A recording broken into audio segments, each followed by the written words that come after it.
Muy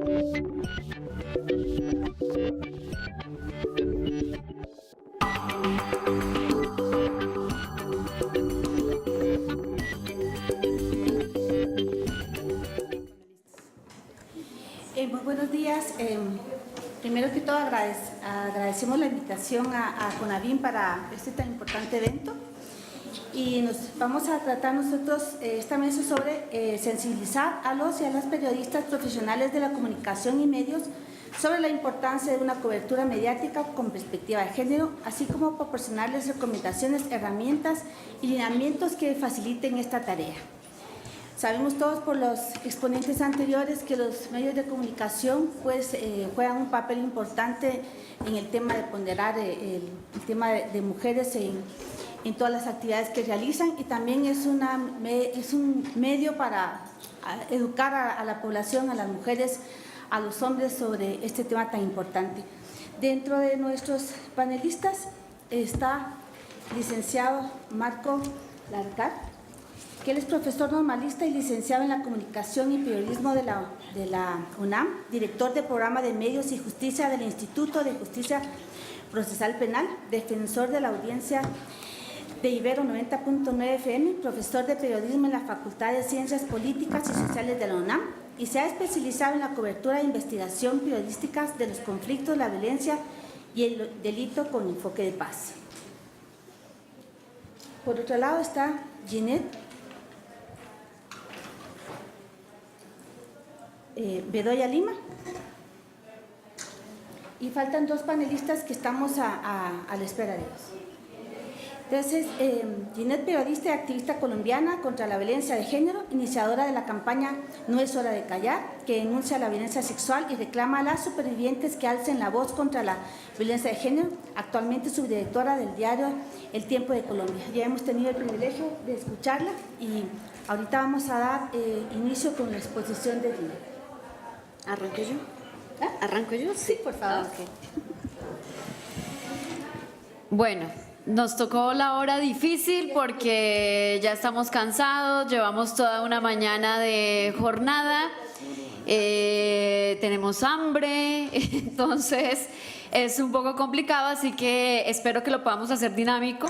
Mientras esperamos a nuestros compañeros de mesa, que también podamos interactuar un poco. A veces los panelistas o los conferencistas hablamos y a veces también tener el punto de vista de quien nos está escuchando es muy importante, porque la retroalimentación es lo que nos permite realmente poder construir bases de cambio y poder alimentar los procesos que nosotros llevamos.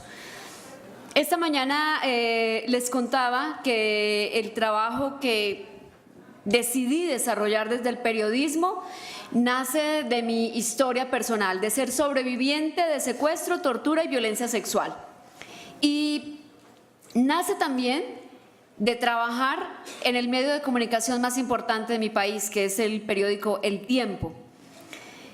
Cuando escuchaba la intervención de las personas que estuvieron en el panel anterior, pensaba en algo que he repetido muchas veces en diferentes escenarios, en diferentes lugares del mundo. Y es que, si bien es cierto que es importante apoyar nuevos procesos, que si bien es cierto que son necesarios los medios de comunicación alternativos, que si bien es cierto que necesitamos espacios de personas que manejen nuevas tendencias en cuanto a la comunicación, no podemos alejarnos de los medios de comunicación tradicionales. Lamentablemente, el modelo social que persiste hoy a nivel mundial nos lleva a eso. Los medios de comunicación masivos son, lamentablemente, en muchos casos, yo diría en la mayoría de los casos, y trabajo en uno de ellos, los que nos dan los lineamientos, los que lo hacen bien o mal, y eso es lo que recibimos.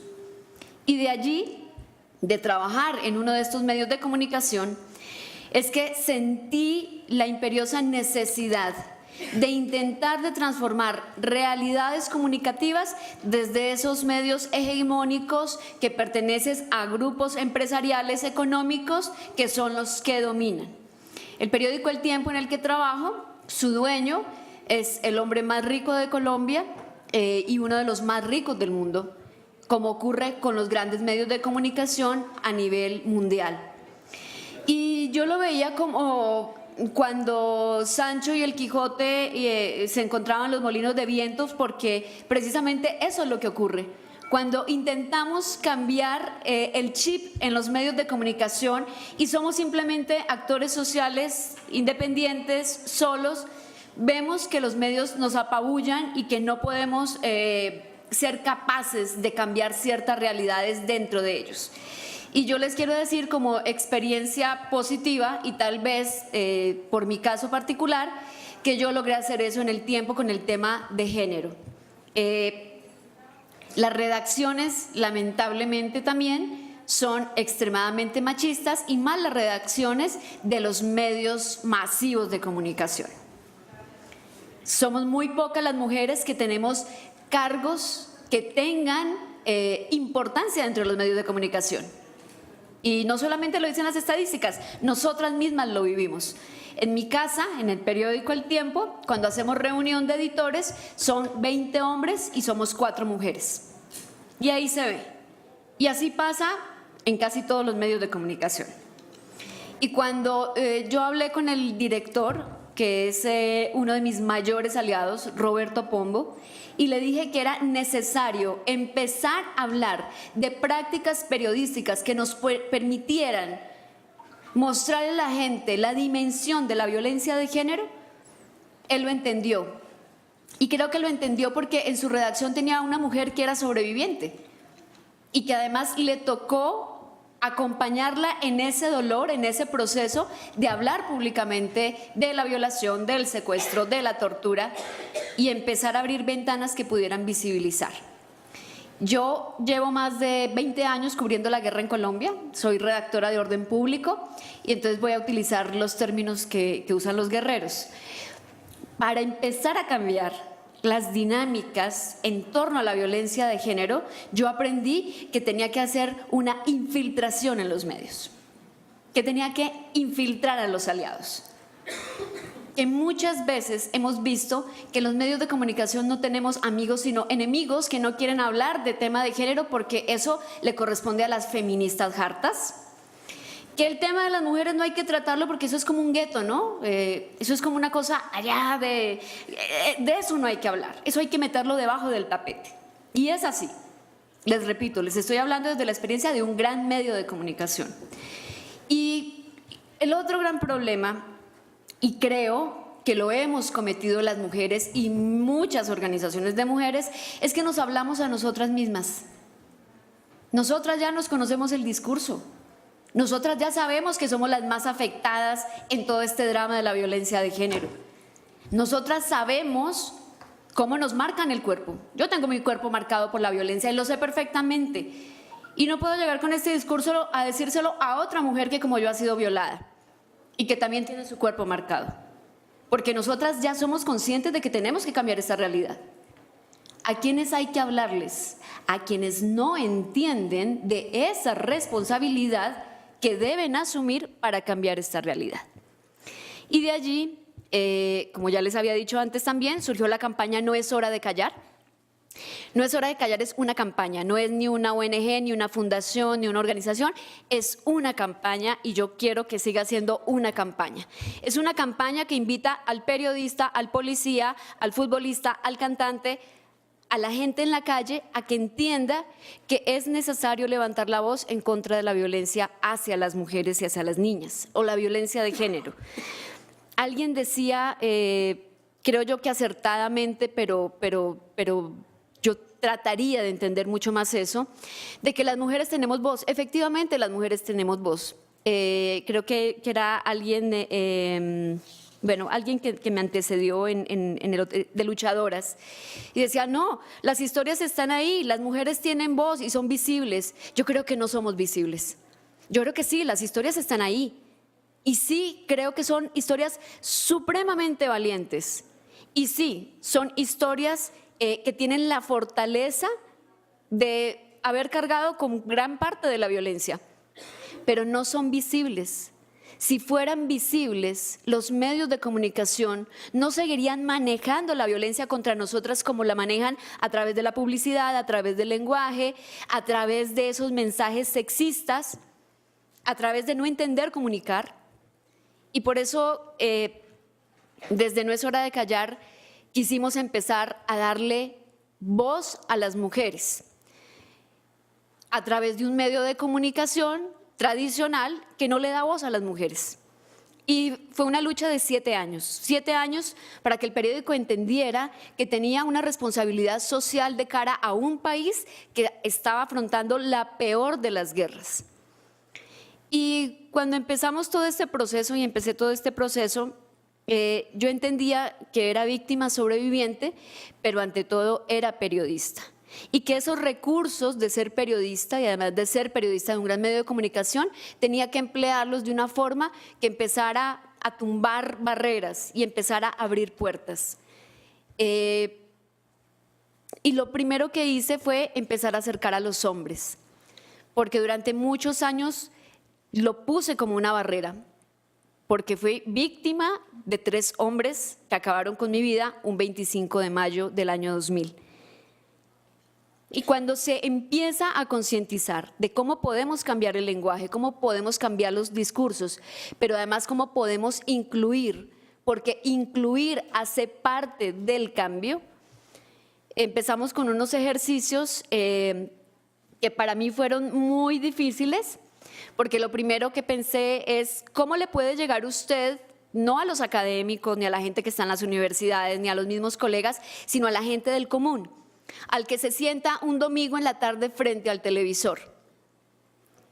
Y lo primero que pensé es que es a través del fútbol. Los hombres consumen fútbol de una forma desbordada. Yo creo que eso hace parte de su ADN y creo que además desde muchos espacios de fútbol se han generado muchos espacios de violencia que afectan principalmente a las mujeres. En Colombia, el día que más casos de violencia contra las mujeres hay es cuando tenemos clásicos de fútbol, por ejemplo en Bogotá, cuando juegan los 2 equipos de la ciudad, que son Millonarios y Santa Fe. La respuesta al partido de fútbol es siempre el golpe, el beber, el llegar, el agredir, y lamentablemente desde las barras bravas también se ha generado una violencia muy fuerte contra las mismas mujeres que hacen parte de estas barras bravas. Y pensamos cómo podemos enviar mensajes que puedan transformar. A mí me dijeron que me podía extender un poquito más porque no llegaban los otros 2 panelistas. ¿Cómo podemos transformar lenguajes? Quiero mostrarles 2 videos de 30 segundos cada uno, porque decidí sumar a la selección colombiana de fútbol al tema. Tengo que decir que ellos son súper queridos, tocan muy bien el balón, son excelentes deportistas, pero no saben hablar. Y cuando me tocó ir hasta Barcelona antes del Mundial de Brasil, a decirles, ustedes son capaces de llegarle a una cantidad de gente muy grande, estamos hablando de millones de personas, y necesitamos que ustedes tomen también esa voz, que no la dejen solo en boca de las mujeres, que ustedes también le hablen a esos hombres que son los que llegan a casa después del partido a agredir a las mujeres. Un comercial de 30 segundos que van a ver, duramos casi 2 días grabándolo porque tocó además libretearlos, porque no podían hablar, pero tenían la voluntad de decir, sí, a mí me duele ver cómo asesinan a una mujer. El resultado fue este.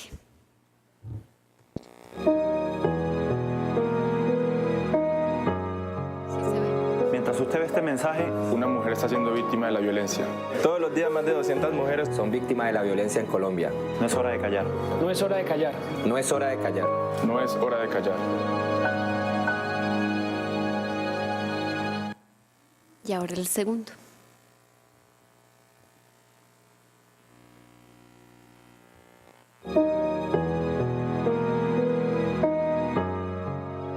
Mientras usted ve este mensaje, una mujer está siendo víctima de la violencia. Colombia es el segundo país del hemisferio con más casos de violencia contra la mujer. No es hora de callar. No es hora de callar. No es hora de callar. No es hora de callar. Bueno, es una cosa de 30 segundos donde ponemos a James Rodríguez a decir, mientras usted está viendo este comercial, una mujer en Colombia está siendo víctima de la violencia.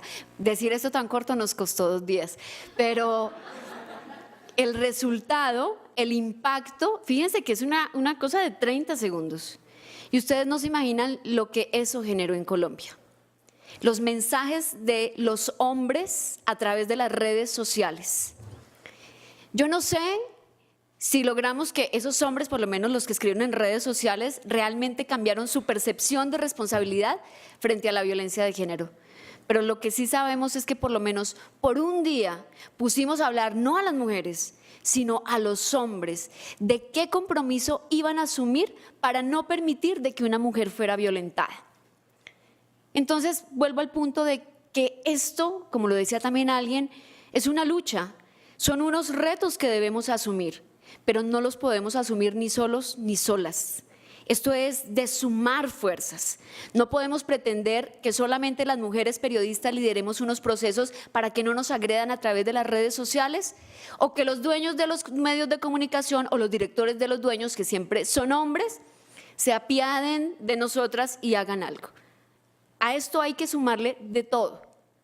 Y esta mañana les entregamos esto, que fue otra iniciativa después de lo del tema del fútbol, de decir, bueno, tal vez nosotros no estamos entregando las herramientas suficientes para que hagamos buenas prácticas periodistas a la hora de hablar de un feminicidio, de una violencia intrafamiliar, de una explotación sexual, de esclavitud sexual. Y con la campaña relatamos, hicimos estas 10 primeras claves de buenas prácticas periodísticas, de lo básico que los comunicadores debemos tener en la mano a la hora en que nos sentamos a escribir sobre violencia de género.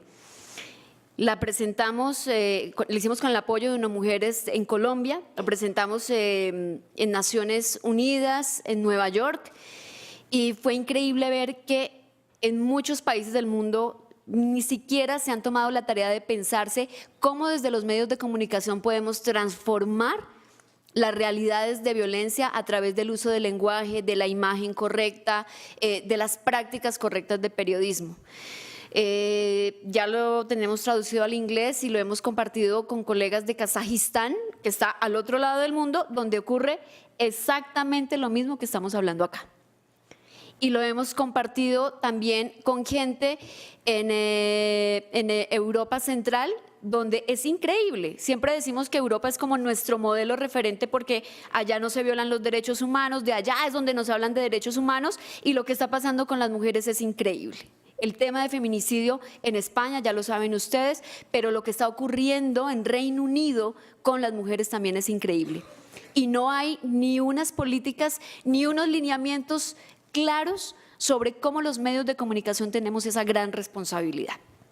Y eso sin contar el brochazo que le estamos dando a estos grupos minoritarios que ni siquiera los tenemos en cuenta a la hora de comunicar, y yo creo que tú fuiste súper clara con el tema. A las comunidades indígenas, a las comunidades afro, que tienen además unos procesos no de ahora porque les dio por hablar, sino de décadas, procesos comunicativos, están invisibilizados completamente. Y ahí es donde les digo, no podemos creer que estos procesos solitos van a poder cambiar este panorama. A esos procesos hay que abrirles campo, y eso se hace atacando el problema de raíz y en la cabeza. Y estoy hablando de los dueños y directores de los medios de comunicación. De eso sí estoy plenamente convencida. A ellos hay que llegarles, por ahí hay que atacar. Si no hay un medio de comunicación con unos editores que entiendan que tiene que haber una perspectiva de género, que tiene que haber publicaciones de género, pero no porque nos tengan que dar un espacio a las mujeres y entonces que digamos cuántas mujeres van a mercar el fin de semana, sino espacios realmente de equidad, de poder y sobre todo de testimonio de transformación de sociedad. Si eso no lo hacemos, no lo vamos a lograr. Hay que seguir apoyando todos estos procesos que ustedes están haciendo, pero estamos contra el tiempo. A las mujeres las están acabando, nos están acabando. y ya es una realidad. Y si esperamos a fortalecer solamente los procesos alternativos, nos vamos a perder en medio de toda esa ola de violencia que está atacando a las mujeres. Tenemos que también pegarnos a esos monstruos grandes que no nos han permitido poder visibilizar, pero sobre todo poder empoderar, que esa es otra palabra que hoy usamos mucho, que a mí me choca mucho que algunos sectores políticos la usen, porque es una palabra, ahí sí voy a ser muy feminista en esto que voy a decir, pero el empoderar lo hemos usado las mujeres. Y ese proceso lo hemos hecho las mujeres, y ahora los políticos también hablan de empoderamiento. Pero ese empoderamiento no lo podemos perder. Creo que los periodistas tenemos una gran responsabilidad, creo que hay formas de hacer prácticas, creo que no nos debemos dedicar solamente a criticar. Quien solo critica y no pone soluciones sobre la mesa no es un actor válido para transformar.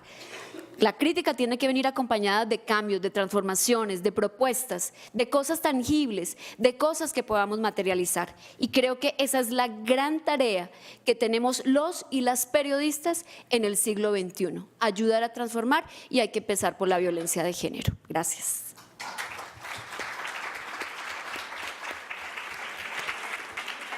Gracias, Inés. Ahora vamos a escuchar la intervención de Marco. Muy bien. Pues muy buenas tardes, gracias por invitarme. Estoy honrado de estar en mi universidad y en este seminario, en este primer encuentro regional para la sensibilización de medios de comunicación, comunicar para la igualdad, los medios como constructores de una cultura de paz. La mesa 4 está dedicada expresamente a la cobertura de la violencia contra las mujeres en los medios de comunicación, herramientas prácticas. Yo me permití entonces, en un breve tiempo, exponer cómo yo imagino, me fijo una visión y concibo una posibilidad real de transformación de los medios. Yo, por mi propio perfil como periodista en medios privados, comunitarios, industriales, alternativos y públicos, no tengo una visión mediafóbica, pero tampoco soy optimista. Entonces, lo que he intentado hacer como parte de movimientos sociales por la libertad de expresión, por el debido proceso, por los derechos de la personalidad, por la dignidad humana y por los derechos humanos de las mujeres, y particularmente en movimientos que tienen no solamente liderazgos de mujeres, sino una perspectiva de medios feministas. Entonces, pues yo sencillamente, aprovechando esta ocasión de herramientas prácticas, de transferencia o de posibilidades de herramientas prácticas, es que voy a trazar una breve ruta, que es lo que me parece que podría ser un camino, a menos que pensemos que no hay posibilidades. Para mí la primera herramienta práctica es entender algo que dice Sartori, en el sentido de que las palabras son nuestras gafas. La manera en la que nosotros construimos el mundo es a través de las narrativas. Entonces, las narrativas no se transforman. La evidencia empírica nos ha demostrado que las narrativas no se transforman con campañas, ni se transforman con buena fe, ni desde luego apelando sensibilizando a los medios, lo que sea que eso signifique. Yo prefiero pensar el cambio social particularmente en términos de un sector vulnerado, excluido históricamente, no es ahora. Yo prefiero pensar en un proceso de transformación estructural que siga una ruta consciente, es decir, que no se reduzca sencillamente a una serie de ideas buena onda hacia las mujeres, sino que trace una ruta, un mapa de ruta específico para ponerle tiempos a este asunto a través de la asunción de desafíos. Entonces, asumiendo que las palabras son nuestras gafas, como decía el maestro Sartori, y considerando la perspectiva de Pierre Bourdieu de la violencia simbólica, es decir, ese mecanismo superestructural que legitima, invisibiliza, normaliza la violencia, en este caso la violencia estructural contra las mujeres, la violencia machista, la violencia sexista, la violencia misógina. Entonces, eso exige un tratamiento complejo y estructural. Y yo quisiera, insistiendo en este proceso de transferencia de herramientas, porque ese es el título de la mesa, yo quisiera decir que en México es una democracia que con todo y su precariedad estructural y cultural y en términos de mentalidad, tiene ya las herramientas para trabajar hacia un proceso de igualdad, de no discriminación, de no exclusión. Tenemos, un punto de partida es que nuestras herramientas tienen que ser los tratados internacionales, particularmente la CEDAW y la Convención Belém do Pará, tienen que ser nuestras herramientas específicas, nuestras nociones. No podemos decir que no hay referentes para la reivindicación de los derechos humanos de las mujeres. Hay referentes, y no solo referentes en términos deontológicos, sino hay responsabilidades del Estado mexicano que nosotros tenemos que perseguir. Eso a mí me parece fundamental. Si no hablamos de procesos de responsabilización del Estado, como Estado parte de los 2 tratados internacionales sobre derechos humanos, entonces a mí me parece que solamente estamos hablando otra vez de la buena onda. El Estado mexicano es sujeto obligado de 2 convenciones que viola sistemáticamente, ha sido condenado particularmente, por ejemplo, por la Corte Interamericana en el caso del campo algodonero. Es decir, no estamos hablando de un asunto de darnos derechos, estamos hablando de que el Estado mexicano es un Estado violador de los derechos humanos de las mujeres, y eso rebasa con mucho que nosotros pretendamos que los medios o que los y las periodistas tengamos un cambio de actitud a través de un proceso de sensibilización. La sensibilización se genera a través de procesos de incentivos positivos y negativos, no se genera a través, desde el punto de vista de discursos de la buena onda, o pues tú mira, entiende que las mujeres, pues miren, pues hay que tratarlas bien, o sea, agarra la onda. No, es un asunto de exigibilidad de derecho internacional público.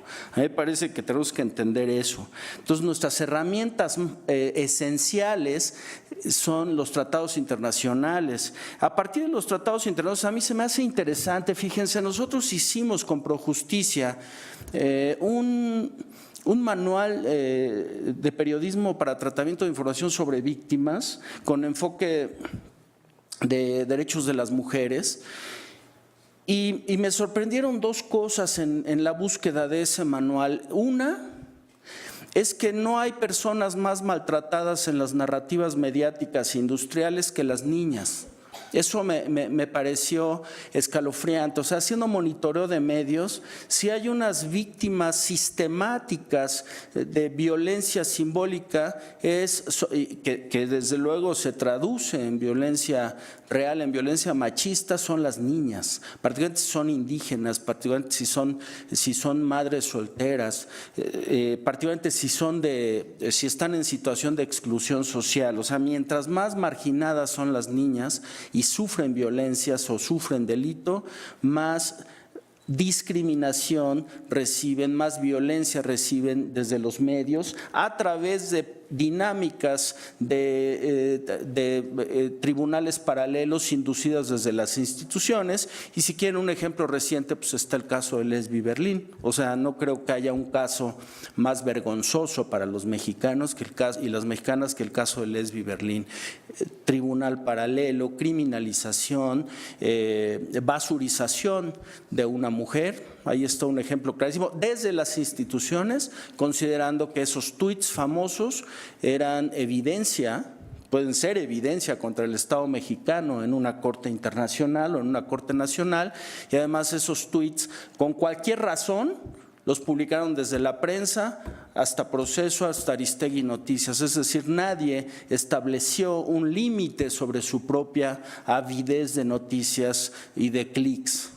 Entonces, la segunda cosa que descubrí es que el marco normativo mexicano tiene ya las herramientas para transitar en términos otra vez de exigibilidad. O sea, desde la propia Constitución, el artículo primero, el cuarto, la ley sobre igualdad entre hombres y mujeres, la ley federal sobre igualdad entre hombres y mujeres, la ley general para la igualdad entre hombres y mujeres, la ley de acceso de las mujeres a una vida libre de violencia, la ley de derechos de niños, niñas y adolescentes, el Código Nacional de Procedimientos Penales, el artículo 20, apartados B y C, la Ley Federal de Telecomunicaciones y Radiodifusión, la Ley General de Víctimas. Es decir, tenemos el marco normativo y no tenemos por qué estar convenciendo a nadie. Necesitamos exigir que ese marco normativo se cumpla. Ese para mí es el desafío. Ahora bien, ese es en el ámbito legal. Pero no hablamos del ámbito deontológico, es decir, la ética profesional de los y las periodistas y la comunicación es clarísima sobre el asunto relacionado con la no discriminación. Yo les invito a ver el Código Internacional de Ética Periodística de UNESCO, que tiene todo un fundamento basado en los estándares internacionales sobre la dignidad humana y la igualdad, y el que más me gusta a mí, que es el Código Deontológico Europeo de la Ética de la Profesión Periodística.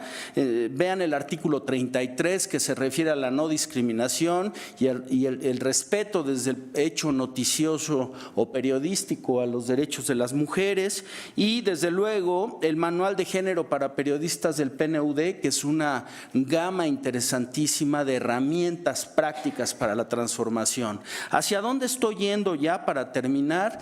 Es que nosotros necesitamos construir una transformación estructural del sistema de medios. Nosotros tenemos un sistema de medios monopólico, concentrador. No podemos eludir ese hecho. O sea, ¿yo cómo voy a convencer a Azcárraga sobre incentivos que él no tiene? ¿Cómo voy a convencer a Ili Ortiz de incentivos que él no tiene? El sistema de medios es un sistema monopólico y concentrador. Hay que transformar ese sistema monopólico, y además, como dice el maestro Johan Galtung, el creador del Periodismo para la Paz, el sistema de medios está sobrehormonizado, tiene una carga esencial machista y sexista sobre la que hay que trabajar esencialmente, y que refleja que no hay una política pública de equidad de género ni de no discriminación de las mujeres. Y eso me lleva a esta conclusión. Si nosotros tomamos las herramientas normativas de derecho internacional público, si tomamos las leyes nacionales que defienden la dignidad humana, la igualdad de las mujeres, los derechos humanos de las mujeres, y que defienden a las mujeres y a las niñas en los ámbitos como el debido proceso penal, por ejemplo, que es fundamental, o como la atención del Estado en políticas públicas con enfoque diferenciado e interseccional. Entonces nosotros tenemos herramientas, primero tenemos que entender eso como periodistas, como activistas, como comunicadores, y para poder empezar a desarrollar las herramientas de hacia dónde crear unos estándares básicos de política editorial. Y finalmente digo que el problema estructural de los medios en el mundo, pero enfáticamente en América Latina, es que no hay un solo medio industrial que tenga ingenierías de procesos editoriales con enfoque de género. Ese es el problema esencial, ¿sí? O sea, nosotros podemos tener aquí a TV Azteca diciendo "di no a las drogas". Nosotros podemos tener campañas, cuéntaselo a quien más confianza le tengas, Pero lo que no tenemos es que TV Azteca nos diga, esta es mi ingeniería editorial y a esto me comprometo ante el público, y esto está hecho con bases de respeto a la legalidad, estamos en un Estado democrático de derecho, con respeto a los derechos humanos, a la dignidad humana y con respeto y reivindicación de los derechos de las mujeres, es decir, una perspectiva interseccional y diferenciada. Mientras eso no pase, los medios no van a cambiar. Ahora, hace rato yo escuchaba a quienes nos antecedieron, a las compañeras luchadoras, a las compañeras de la Agencia de Mujeres Indígenas, y se me hace siempre, me encanta cómo ellas plantean el asunto de la interpelación. Siempre pensamos que los medios hegemónicos, tradicionales y no tradicionales, la rifan, como se dice en la clica. O sea, ellos la rifan y así se va a quedar, y aunque nosotros no queramos, ellos la rifan. Yo no estoy de acuerdo. Cada vez la sociedad híbrida, es decir, la sociedad digital analógica en la que vivimos hoy, demuestra que los medios diferenciados, con enfoque diferenciado, feministas, de derechos humanos, de equidad de género, de culturas o transculturales, hacen un creciente contrapeso democrático, y ese es el otro asunto fundamental. Nosotros no podemos concebir el sistema de medios, un sistema de medios que se transforme hacia un enfoque diferenciado, sin esos medios en un sistema concentrador y monopólico y sobrehormonizado y de suyo machista. No se van a transformar sin iniciativas ciudadanas de contrapeso democrático. La democracia no es un regalo, la democracia es un sistema de contrapesos, y los derechos se construyen. Los derechos no solamente se sale a gritar a la calle, los derechos se ejercen, y en la construcción, en la reivindicación de esos derechos se hace lo que cierta corriente de sociología francesa llama la construcción de espacio público. Entonces me parece que mientras más iniciativas ciudadanas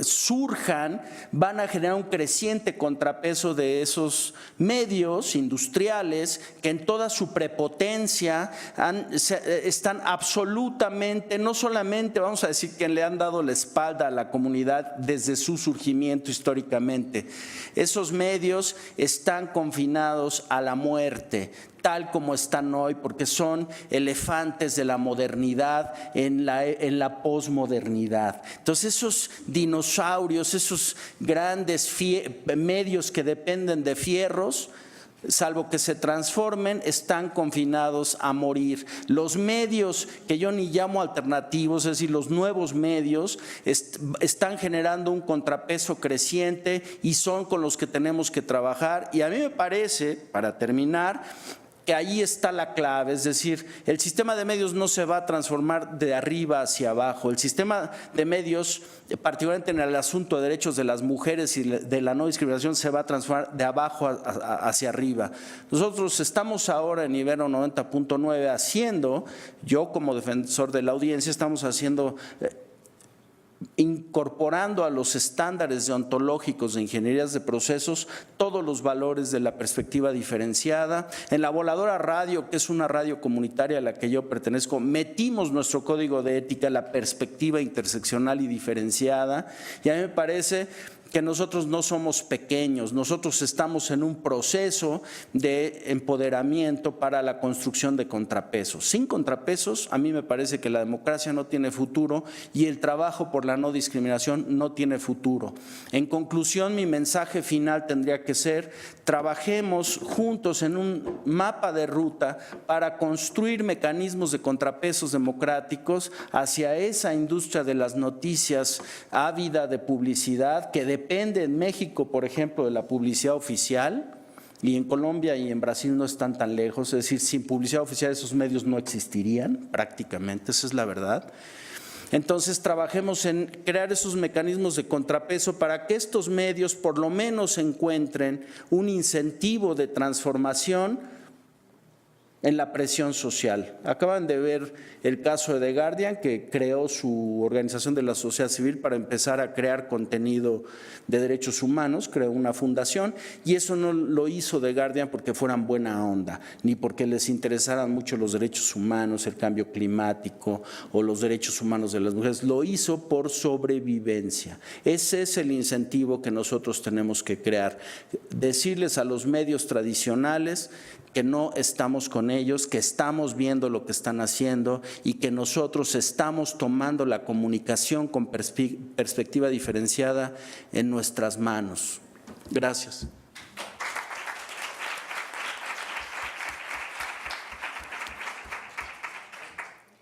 Bueno, esta mesa realmente pone, ahí sí que sobre la mesa un tema muy importante. Hay muchas iniciativas exitosas que ya nos han dado a conocer esta mañana, que realmente son admirables y de poco esfuerzo se han ido sumando y se han puesto, digamos, como las experiencias que las compañeras que estaban en la mesa compartieron, ¿verdad? Y hay muchas ONGs que están haciendo esta iniciativa que está mencionando Marco. Ahora el reto es, sí, cómo sensibilizamos, pero también cómo logramos exigir el cumplimiento de todo el marco legal que ya todos nuestros países han suscrito, ¿no? Y además no es un problema solo de Latinoamérica ni de Centroamérica, es un problema global, que gracias a la comunicación que tenemos ahora nos podemos enterar y ponernos al tanto de lo que está ocurriendo del otro lado del mundo, como compartía Ginette. Entonces, si tenemos un marco legal, tanto internacional como local, bueno, el reto es cómo seguimos empoderando estos medios alternativos de comunicación para hacer presión sobre estos medios de comunicación masiva, ¿no? Entonces, ahorita vamos a abrir un espacio de preguntas. La primera pregunta es, ¿cuáles son los principales errores a la hora de cubrir noticias sobre violencia contra las mujeres y qué hacer para resolverlos? No sé quién de ustedes quiera responder. O los dos un poco, nos enriquecería más. Sí. Primero, yo quiero decir que, bueno, yo hablo de la experiencia desde Colombia y me encanta escuchar que acá los medios alternativos ya le están haciendo contrapeso a los grandes medios masivos de comunicación, porque en Colombia no. Lamentablemente hay muchos procesos de comunicación alternativa excelentes, desde comunidades indígenas, de mujeres, de campesinos, que son procesos que nos dan un gran ejemplo, pero siguen siendo invisibles lamentablemente.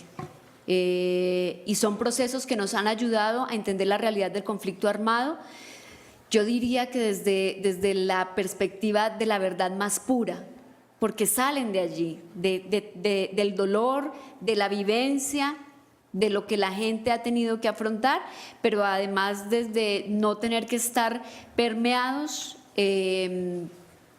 por los intereses económicos que mueven a los grandes medios de comunicación. Pero nos falta mucho para que haya un contrapeso y por eso me ratifico en que, y voy a hablar en términos de guerra, al enemigo hay que infiltrarlo para poderlo poner del lado de uno, si no, la guerra está perdida.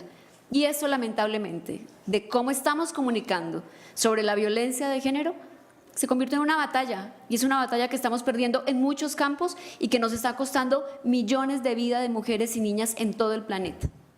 Entonces, yo sí creo que hay que aplicar métodos, pero también hay que aplicar tareas ya, hay que materializar ya. Tenemos que salirnos de la retórica. Y en el caso de Colombia, vuelvo y digo, hablo desde mi experiencia, tenemos unas leyes perfectas. Hicieron unas leyes para proteger los derechos de las mujeres que son perfectas. Y hay unos mandamientos para los periodistas que son muy claros. Díganme cuántos periodistas se los leen para aplicar la ley, si ni siquiera los jueces y los fiscales conocen las leyes o las aplican. Entonces creo que no podemos esperar a que haya una conciencia colectiva de asumir las leyes y aplicarlas, sino que hay que entrar también con acciones de choque, porque esas acciones de choque nos va a permitir salvar vidas. Yo no sé si somos conscientes de eso, que aquí el tema es de salvar vidas. A las mujeres las están exterminando, es así. Lo vemos todos los días, cómo las están violando, cómo la cantidad de feminicidios, además de la forma barbárica como están ocurriendo. Así que creo que cualquier acción es para salvar vidas. Y sobre los errores más comunes que cometemos, creo que la misma falta de desconocimiento de parte de los periodistas sobre qué es esto de la violencia de género, y lo decía esta mañana en mi intervención, lleva a que cometamos errores como repetir lo que nos dice la policía o nosotros mismos, acuñar términos que legitimizan el feminicidio, por ejemplo, crimen pasional. En Colombia, cuando usted en un medio de comunicación titula crimen pasional, le da la posibilidad al victimario de poder rebajar el 50% de su pena, porque el abogado, que es muy audaz, llega con el periódico a la audiencia y dice, pero mire, es que es un crimen pasional porque en ese momento yo sentía tanta rabia que llegué fue a matarla, pero yo la amo. Y el juez inmediatamente dice, ah, sí, claro, el señor estaba en estado de ira e intenso dolor, lo reconoció, le rebajamos el 50% de la pena. Y en las charlas que les doy a los periodistas en Colombia, les recalco eso.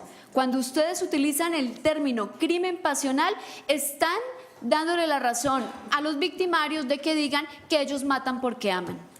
Esos son los tipos de errores que cometemos, y el uso frecuente de términos que no son. Nosotros no podemos hablar de prostitución infantil. Ningún menor de edad está en la capacidad de decidir si se quiere prostituir o no.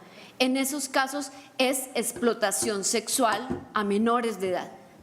Fíjense cómo un término transforma completamente la realidad de las cosas. A quienes no tienen todavía las claves, aquí tenemos más, y si quieren para que lleven y les den a sus colegas, por favor, son 10 claves de cosas básicas, lo básico, de cómo debemos informar y cómo podemos tener buenas prácticas a la hora de hablar de violencia de género. ¿Cuáles son los principales errores a la hora de cubrir noticias sobre violencia contra las mujeres y qué hacer para resolverlos? Empiezo al revés, ¿qué hacer para resolverlos? Pues ya decíamos, se necesitan estándares de procesos editoriales. Es decir, ustedes imagínense que nosotros digamos que vamos a sensibilizar o hacer una estrategia de choque contra un productor de queso. Pues entonces vamos a dinamitarlo, ¿no? Si se trata de eso, pues de hecho, no hay nada más de choque que ponerle una granada, ¿no? Entonces, yo creo que si yo quiero comer queso saludable, pues lo que yo necesito es una ingeniería de procesos industriales que permita que ese queso esté bajo estándares básicos. Entonces, ¿cómo queremos elevar la calidad de las noticias si los medios funcionan sin estándares de procesos editoriales exigibles por el público? Entonces, esos estándares de procesos editoriales pues no están a voluntad de los periodistas o las periodistas o los medios, sencillamente son un mecanismo de contrapeso que se ofrecen al público y que permiten el cumplimiento de la ley. Ciertamente los periodistas, las periodistas y los medios no cumplimos la ley, pues no porque no leamos la ley, no cumplimos la ley porque nos beneficiamos de la situación generalizada de impunidad.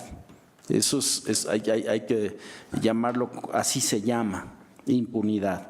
Ahora, ¿cuáles son los errores principales? Bueno, ya Ginette mencionaba algunos de manera interesante, yo solo agrego que en general los errores son de enfoque.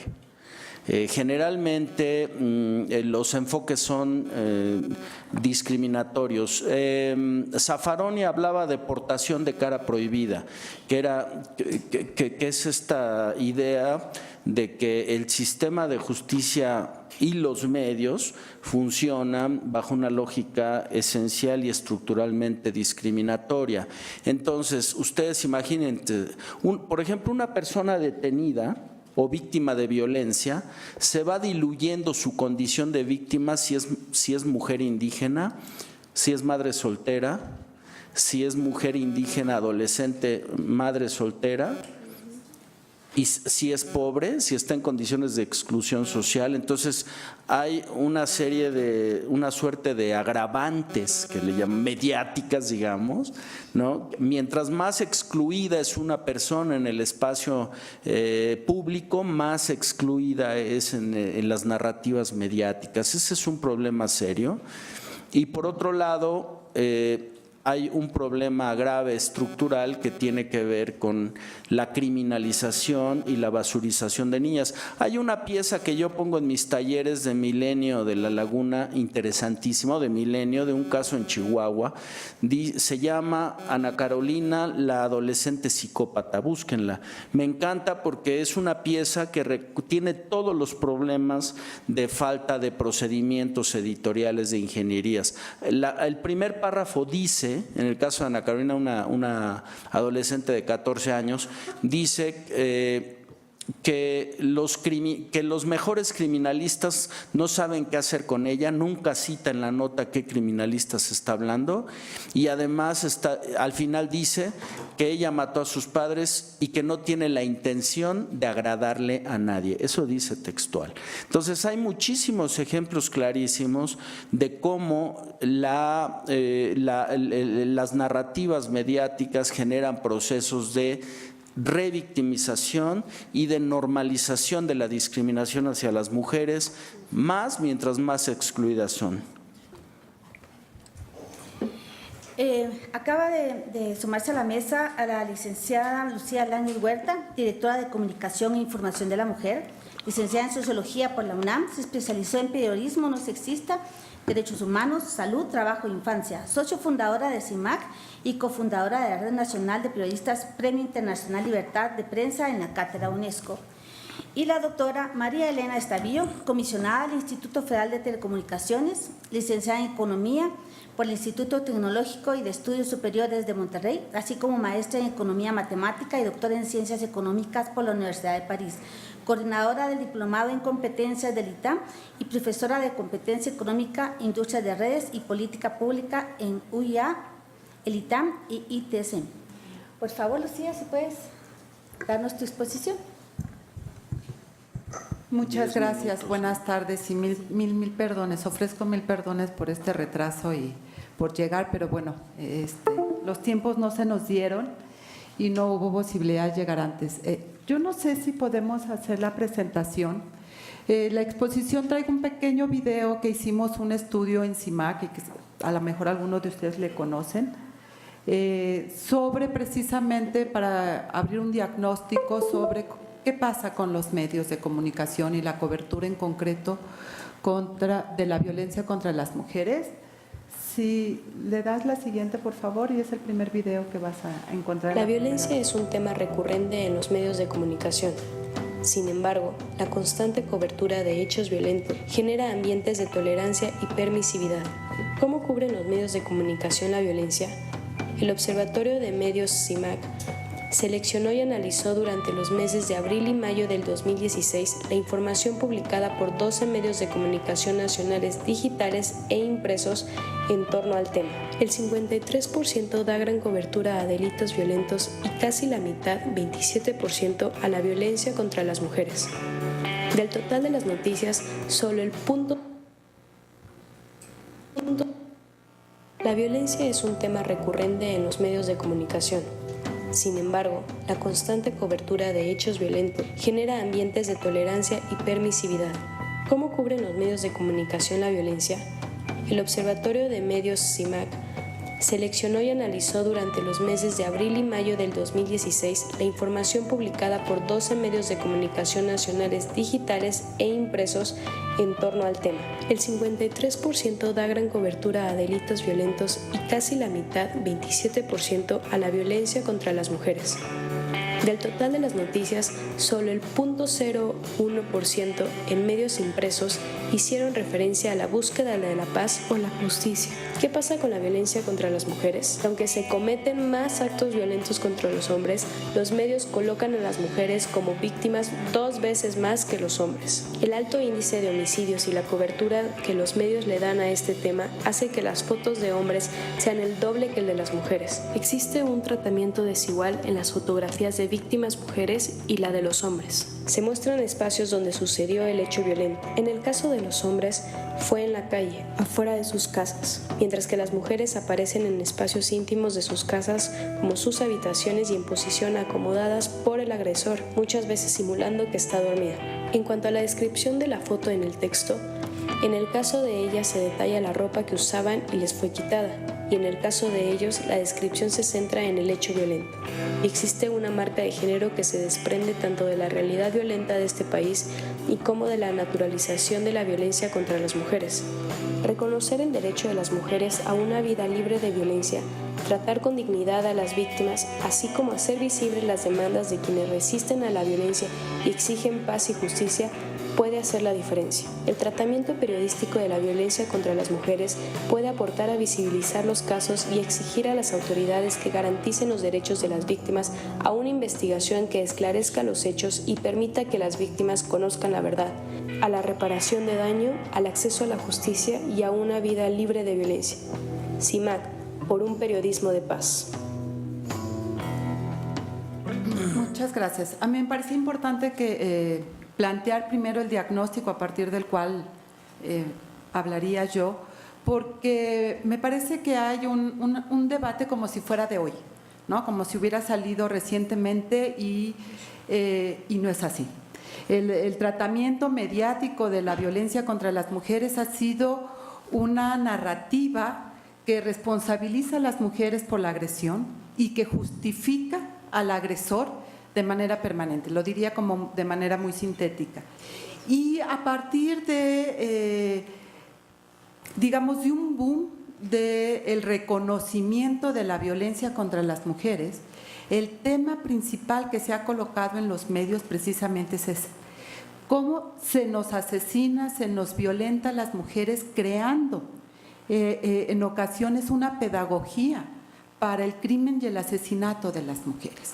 La forma, la narrativa en la cual están descritos los hechos violentos tiene que ver con ir creando eso, una forma de, una pedagogía de la crueldad, una naturalización de esa violencia contra las mujeres que se basa o que está en el fondo radicada a partir de una concepción que se tiene de esa violencia. Sin lugar a dudas, los periodistas tienen mucho que hacer, los medios tienen mucho que hacer, porque no solamente tiene que ver con pautas editoriales, un poco lo que llegué a escuchar. Ojalá solo fueran pautas editoriales. Tiene que ver una reconceptualización de lo que es el periodismo y el hecho de violencia contra las mujeres que estamos narrando. La concepción de reporteras y reporteros sobre la violencia es exactamente la que están proyectando. No es que se inventaron el hilo negro ni es que están confundidos. Claro. Creen y están convencidos que algo hicimos las mujeres y que por eso nos están violentando. Están convencidos que seguramente él no lo quería hacer, pero bueno, ya ven cómo nos portamos y entonces pues no es que no quisieran, sino un poco lo que tú narrabas en relación a el estado de emoción violenta, que aquí lo llamamos en México, ¿no? La justificación permanente en el caso de los juicios tiene que ver con que él no quería, ¿no? Pero estaba muy enojado, estaba en un estado de emoción violenta y entonces, bueno, ya ven cómo se ponen ellos cuando se enojan y entonces no se pueden controlar, son absolutamente fuera de control y se van. No es que quisiera, pero pues si nosotros no los hiciéramos enojar, seguramente tendría que ver eso. Entonces, me parece que hay tres elementos que me gustaría, claro, a mí se me olvida que yo tengo que darle aquí, ¿cierto? Gracias. Tres elementos que hay que cuidar al momento de hacer periodismo. Yo no sé cuántas de las personas que están aquí son periodistas en activo en los medios, además de Lulú, luchadoras. Gracias. Porque precisamente este es un foro que busca hacer recomendaciones prácticas. Y eso es lo que nos suele pasar en estos foros. Los grandes ausentes son a quienes nos estamos dirigiendo. Exactamente las y los reporteros, las y los editores de los medios de comunicación que día a día dejan pasar esto de una manera tan natural porque creen que es así. Es como lo que le pasó a la Procuraduría de Justicia del Distrito Federal en el caso Lespi. No es que la directora de comunicación social no supiera qué hacer, sabía qué hacer. Lo hizo. Por supuesto, y la despidieron. Y la Procuraduría no asumió la responsabilidad que tenía como institución de tener una política de comunicación que todos los días criminaliza a las víctimas y especialmente a las mujeres. Y ahí hay una parte fundamental en esto que es la primera recolección de la información. De acuerdo con nuestro informe y con los monitoreos que hemos hecho en CIMAC, en el caso de delitos contra mujeres, la principal fuente de información es la Procuraduría. Y los boletines de prensa, como el que vimos de Lesbio, como el que hemos podido ver, por aquí tú decías, no hay una relación sexual entre niñas. Cuando hay una niña que es víctima de violencia sexual, hay boletines de la Procuraduría Capitalina y de varias procuradurías que dicen que tenían una relación no consensuada entre una menor de edad y un adulto. Es decir, desde ahí, esta concepción sobre la violencia contra las mujeres está reproducida. No solamente entre las y los periodistas, sino también entre, digamos, el órgano institucional legal que tendría que dar una respuesta sobre este delito violento. El otro tiene que ver con la selección. Al momento de que una reportera, un reportero, el propio editor, dice, ok, viene el 25 de noviembre, ¿cierto? Se va a volver noticia porque ya lo es desde hace varios días, desde hace varios años, la cobertura sobre el feminicidio. Punto. Contemos cuántas, en dónde y quién compite. Hay un aislamiento del contexto de qué ocurre con la violencia hacia las mujeres que llega al feminicidio. Pareciera ser que el feminicidio es el hecho en sí mismo y no hay una historia que explique cuál es el contexto de lo que eso está ocurriendo. Y el otro tiene que ver con la presentación, la forma en que se presenta la información. Digo, no se las voy a contar, pero ustedes han visto las cantidad de fotografías que están colocando y todo eso forma parte de este discurso de naturalización de la violencia, de apología también de la violencia contra las mujeres y de la crueldad. La forma en que son presentados los cuerpos y las mujeres al momento de acompañar la pieza periodística con una ilustración. Y bueno, seguramente aquí todos conocieron y leyeron el reportaje del pianista, ¿verdad? Del joven que tocaba el piano y que además, entre paréntesis, descuartizó a la novia, pero todo era sobre la justificación. Voy cerrando. Me voy más rápido entonces. Y hoy mismo hay una nota sin embargo, seguramente ya también la comentaron, donde la descripción de la ropa es muy importante. No se leen las letras. Entonces, la apuesta es construyamos un periodismo de paz. Y para construir un periodismo de paz hay que empezar a dejar solamente de narrar el hecho violento y justificar la violencia y empezar a dar elementos de cómo irlo cambiando. Reconocer, y aunque suene absurdo, me parece que es necesario y que hay que repetirlo muchas veces, reconocer que toda la violencia contra las mujeres es una violación de derechos humanos. No es que nos violentaron porque íbamos en la noche, no es que nos violentaron porque estábamos saliendo de una fiesta a oscuras, no. Es la continuación, es parte de esta violación de derechos humanos y hay que reconocerlo como tal. Por supuesto, desterrar cualquier justificación o naturalización de la violencia contra las mujeres y desterrar el lenguaje bélico. Esa es otra forma, ¿no? Que también van construyendo, contraargumentando un discurso de violencia contra, no sé, el artero crimen, etcétera, ¿no? Vamos todos contra la violencia, mano dura, etcétera. Y aun cuando parezca que no es necesario, hay un enorme desconocimiento de las y los periodistas y de editores sobre la ley general. Les da lo mismo la ley. Si dice acoso o si dice hostigamiento, la verdad es lo de menos. Pues total, alguien quería con ella. O sea, este reduccionismo que hacen y que les importa muy poco tener que especializarse. Nadie, si cubriera hidrocarburos, podría hablar de hidrocarburos si no sabe de qué está hablando. Sin embargo, hay tal menosprecio a lo que nos ocurre a las mujeres que les da lo mismo lo que diga la ley, o a qué es eso de la violencia, o a ver, el feminicidio es cuando la exponen en la calle, o cuando la acribillan 50 veces, o cuando la violan. ¿Me explico? Y no hay realmente una especialización de quienes cubren el tema para saber de qué están cubriendo. Y entonces hay un dejo profesional de dejar pasar, agarro el boletín, le cambio 2 cosas, pongo otra cabeza y vámonos. Ahí tiene una enorme responsabilidad todas las procuradurías de este país. Tendrían que empezar por dejar claramente desde dónde van a comunicar todos los hechos violentos que tengan que ver con las mujeres, en general con las víctimas, pero en este caso concretísimo con las mujeres, para que todo el mundo también supiéramos de dónde está comunicando la Procuraduría y también los periodistas pudieran tener un elemento, digamos, ahí de pedagogía, de aprender algo que pudiéramos ir cambiando. Reconocer que construir esperanza sí me parece importante y con eso cierro. Sí estamos colocadas como víctimas, pero como víctimas pasivas, que eso, pasamos, nos violentaron y no hacemos nada. No hay una historia de lo que hemos hecho las feministas para poder sancionar y erradicar la violencia contra las mujeres. No hay una comprensión, ni siquiera les importa cuándo se creó la ley ni quién la creó. La mayoría no conoce a Marcela Lagarde porque piensa quién es ella y es académica. Y no, insisto, que tiene que ver con este reflejo de la poca importancia en la vida de las mujeres. Y construir un periodismo de paz es también construir esperanza, pero darnos también a las mujeres nuestro papel como actoras en este cambio y no solamente como entes pasivos como ha sido hasta ahora. Gracias. Claro.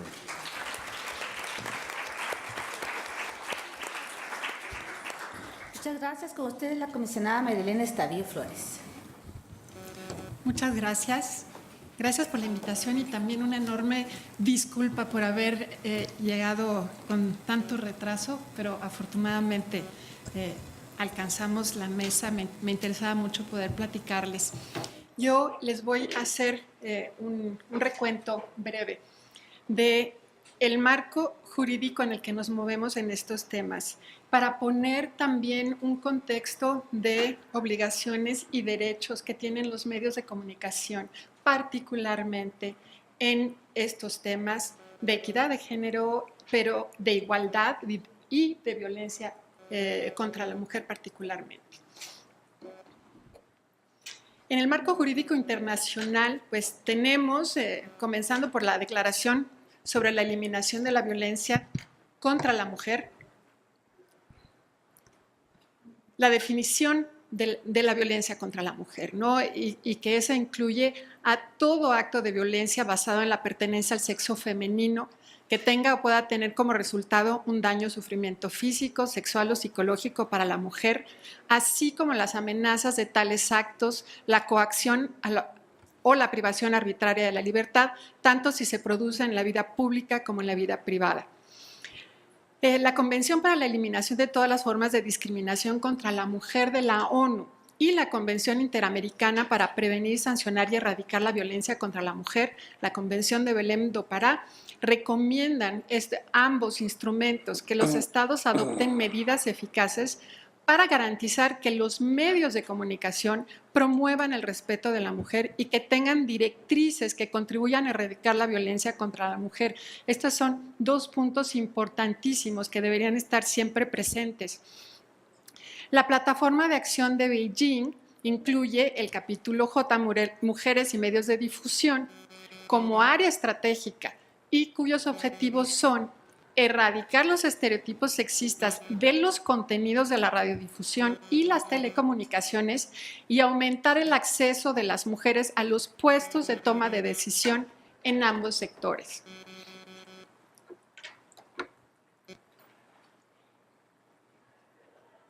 En el marco jurídico nacional tenemos primero 5 instrumentos jurídicos específicos que hablan sobre los derechos humanos de las mujeres, donde en todos los casos se refiere a la relevancia de los medios de comunicación.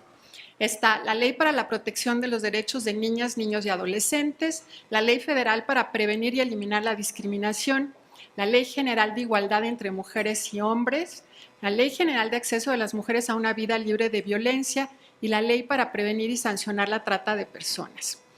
En particular, la Ley General de Acceso de las Mujeres a una Vida Libre de Violencia recupera los principios de la CEDAW y Belém do Pará y lo podemos ver en estos 3 artículos que cito aquí, el 38, el 41 y el 42, porque también se refieren, primero, a vigilar que los medios de comunicación no fomenten la violencia contra las mujeres.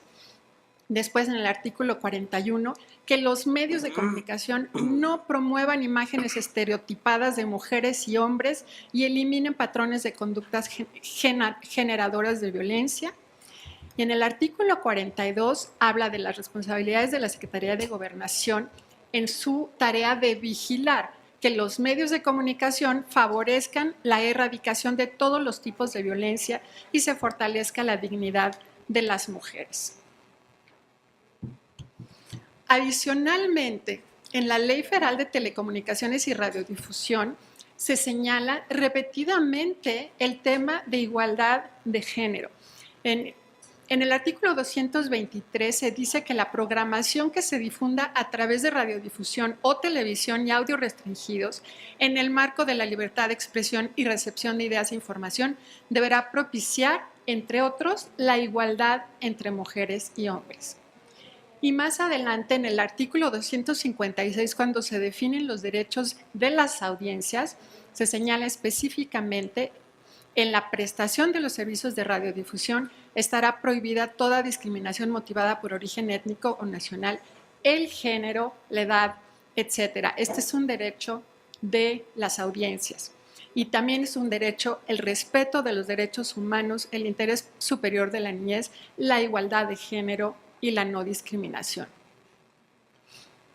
En los lineamientos generales sobre la defensa de las audiencias que emitió el Instituto Federal de Telecomunicaciones y que lamentablemente ahorita están suspendidos, pero son lineamientos que están vigentes y por eso también se me hace importante referirlos. En el artículo 5 se señala que son derechos de las audiencias del servicio de radiodifusión y del servicio de televisión y o audio restringidos. Primero, el respeto de los derechos humanos, el interés superior de la niñez y la igualdad de género.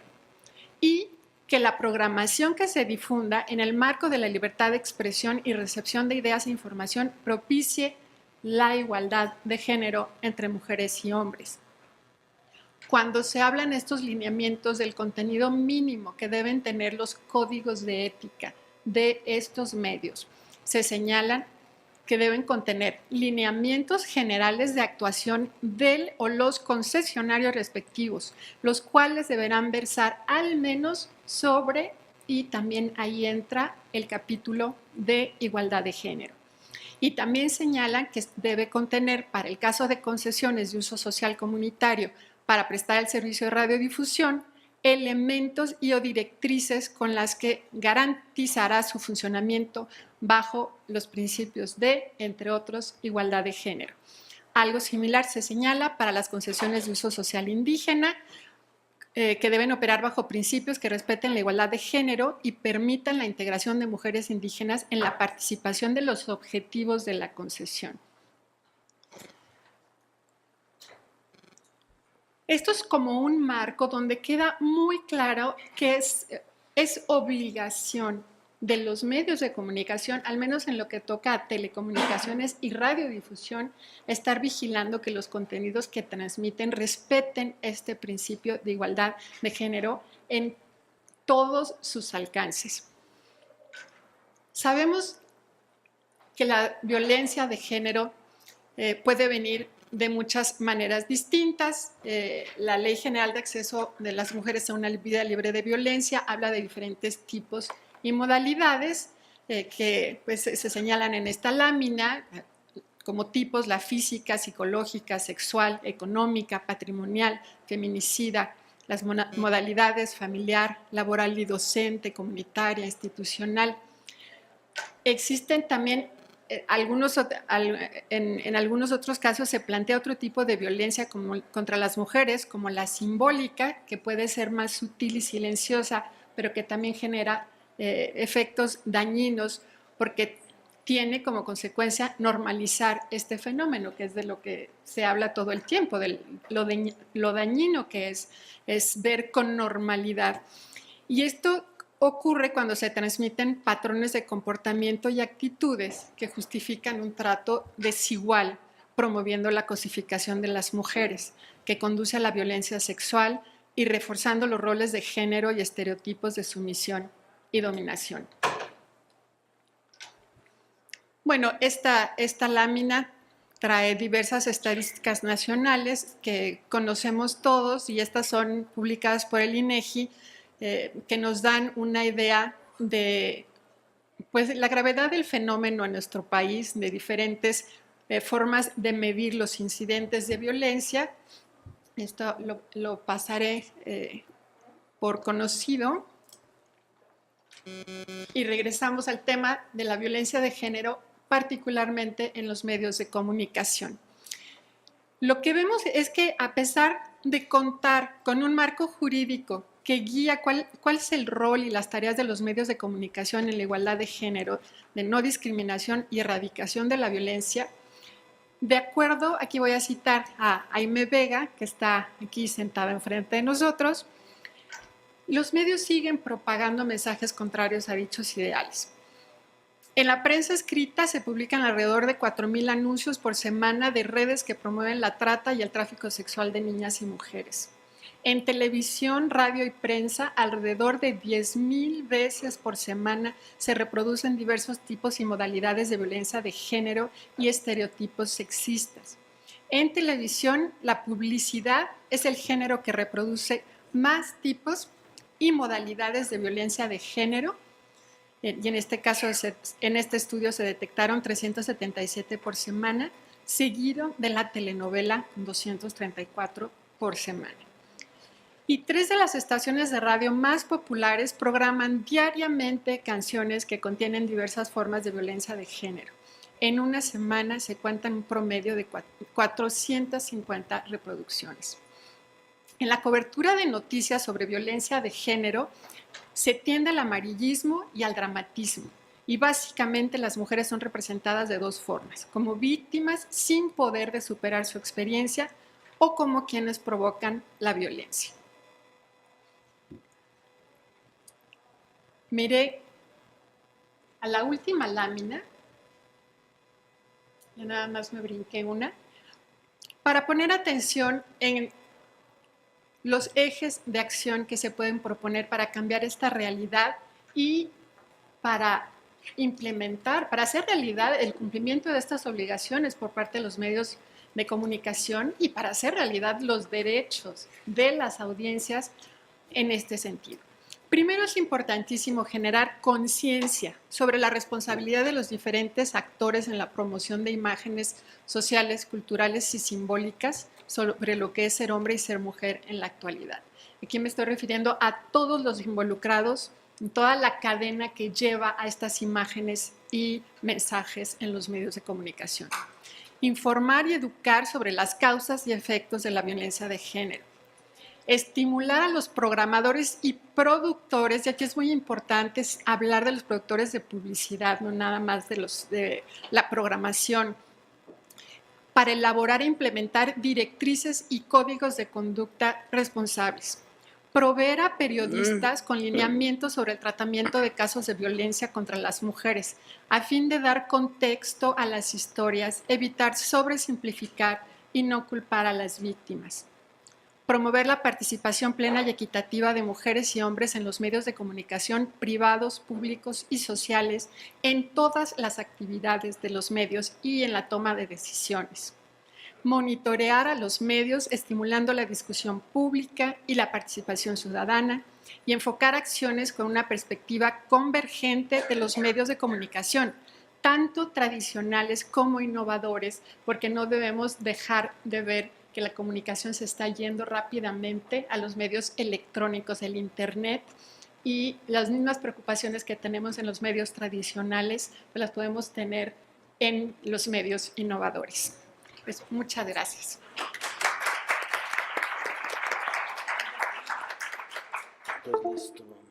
Sí.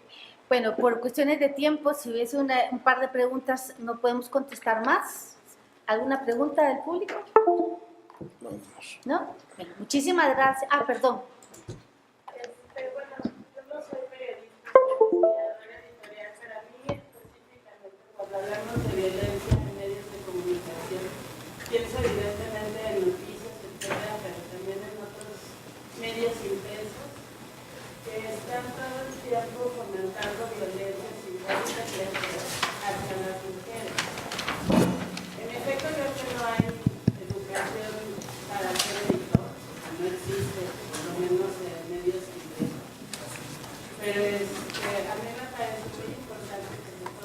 reconocer esa violencia que estamos viendo todo el tiempo en puestos de periódicos, ¿no? Hacia las mujeres.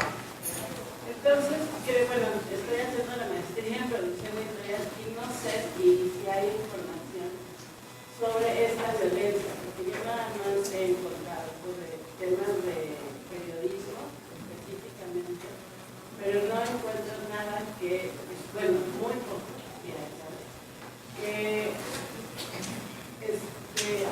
bueno, que denuncie, que hable sobre ese tipo de violencia que encontramos en estos medios internos. No sé si ustedes tengan algo. Perdón. Okay. Vamos a recoger la pregunta aquí de adelante y luego los panelistas pueden responder. Por favor. Es una pregunta de la comisionada María Elena Escamillo. En marzo tuvimos un foro justamente con el Instituto Federal de Telecomunicaciones sobre igualdad de género en medios de comunicación y nuevas tecnologías.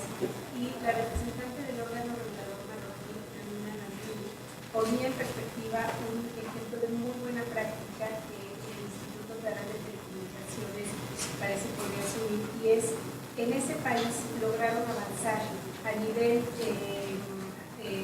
sobre las tareas del órgano regulador en la sanción a los medios de comunicación que promueven la reproducción de la violencia contra las mujeres en los contenidos. Entonces, con este marco que hemos ofrecido, en particular los lineamientos para de derechos de las audiencias, me parece que es un buen principio y ojalá el pleno del instituto asuma una tarea que me parece sería ejemplar de nuestra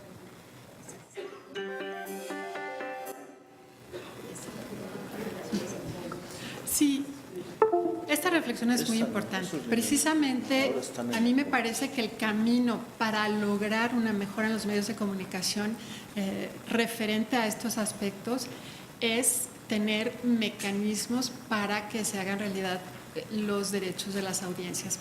Esa es la intención con la que se emitieron los lineamientos para la defensa de las audiencias.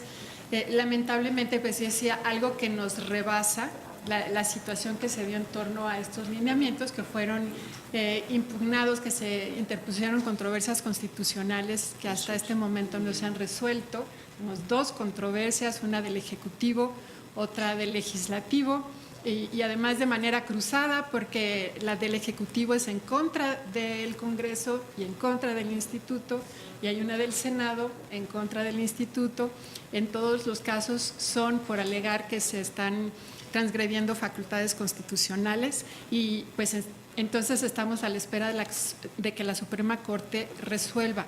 Entre tanto, pues también ha surgido una iniciativa de reforma a la ley para eliminar todo este capítulo de los derechos de las audiencias.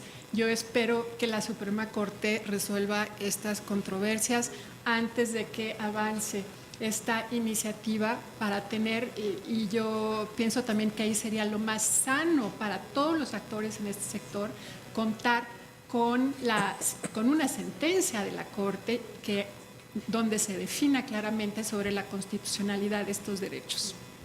Gracias. ¿Alguno de ustedes quiere responder a la primera pregunta sobre la edición?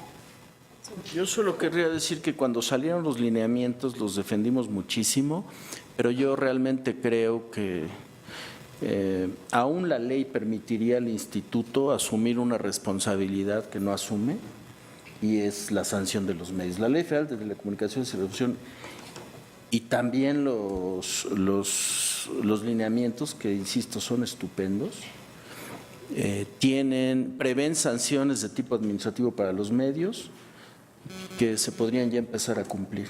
Es decir, las leyes que mencioné al principio y que la comisionada reforzó establecen sanciones administrativas precisas en artículos precisos. Hay más de 8 leyes en México que establecen sanciones específicas para los medios que no se cumplen, que la Secretaría de Gobernación no cumple, que los órganos reguladores no cumplen. Entonces, pues eso es algo que habría que hacer ya, empezar por hacer cumplir esas normas, mientras desde la sociedad civil nos organizamos y desde el gremio periodístico para transformar esto a partir de lo que yo proponía, que es un mapa de ruta, ¿no? Para terminar, vamos a tener una intervención de 1 minuto de Ginette y de Lucía. ¿Quieres agregar? Yo solamente agregaría algo que, bueno, ojalá hubiera un público más nutrido de periodistas aquí, porque siempre nos echamos todos estos discursos y hacemos todos estos análisis y esto le tiene que llegar es a quienes manejan la información, o sea, a todos obviamente, pero tendrían que estar aquí quienes son los que generan la información, porque son a quienes debemos de alguna manera concientizar. Yo sí creo en la concientización. Lo único que yo agregaría es que ojalá algún día los periodistas y las periodistas entendamos la responsabilidad histórica que tenemos de cara a poder eliminar las violencias contra las mujeres. En este momento estamos siendo cómplices de lo que está pasando contra las mujeres y las niñas y estamos haciendo muy poco y quienes lo hacemos pues nos cuesta mucho porque o no nos prestan atención o nos señalan o nos amenazan como en mi caso o nos discriminan, pero creo que hay que seguir haciendo ese ejercicio. Tenemos una responsabilidad con la historia y con la vida de las mujeres y tenemos que intentar cumplirla de la mejor manera. Muchas gracias. Yo diría dos cosas. Uno, hemos hecho mucho a lo largo de la historia las feministas para poder visibilizar esto, para poder transformar, y lo que hoy está construido es producto de esa historia que tenemos las feministas de colocar. Por eso es tan importante rescatarlo, porque no es generación espontánea, no es que ayer apareció. Tenemos años documentando, haciendo monitoreos, proponiendo lineamientos a los medios, código de ética, talleres, reflexiones, etcétera.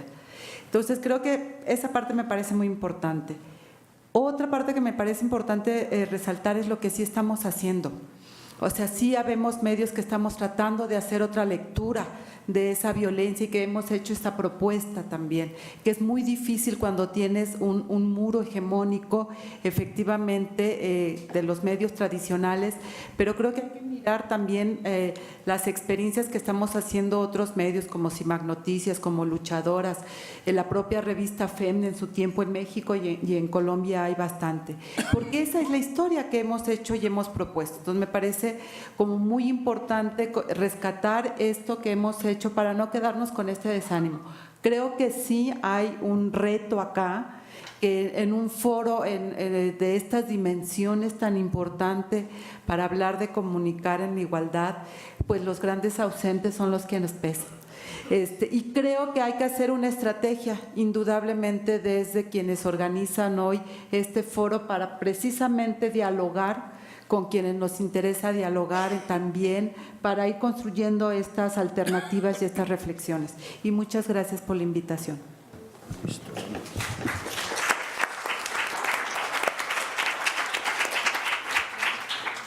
Gracias a las personas que nos acompañaron. Ginette, muchísimas gracias. Lucía, Marco, María Elena.